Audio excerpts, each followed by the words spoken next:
Michael Phillips নাম শুনেছেন? পৃথিবীর সবচেয়ে বড় সাঁতারু। তিনি এ পর্যন্ত যতগুলো গোল্ড মেডেল পেয়েছেন, পুরো এশিয়াতে এতগুলো গোল্ড মেডেল নেই। 28টা অলিম্পিকে 23টা গোল্ড মেডেল পেয়েছে। তাকে জিজ্ঞেস করা হলো আপনার সফলতার মূল রহস্য কি? উনি বলে আমি প্রতিদিন 3 ঘন্টা সাঁতার করি। সবাই তো অবাক, মাত্র 3 ঘন্টা? তিনি বলে প্রতিদিন। সবাই আবার বলে মাত্র 3 ঘন্টা? তিনি বলে প্রতিদিন।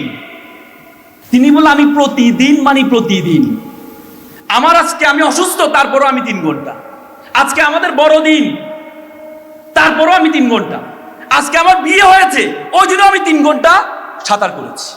তার মানে যেদিন আমি গোল্ড মেডেল পেয়েছি, তারপরের দিন গিয়েও আমি 3 ঘন্টা সাঁতার কেটেছি। তার মানে প্রতিদিন মানে প্রতিদিন। প্রতিদিন মাত্র 3 ঘন্টা করে পৃথিবীতে সবচেয়ে বেশি গোল্ড মেডেল অর্জন করেছে মাইকেল ফিলিপস। তার মানে কন্টিনিউইটি।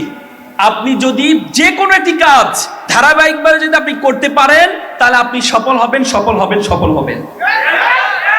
পারবেন ইনশাল্লাহ, পারবেন ইনশাল্লাহ, ইনশাল্লাহ।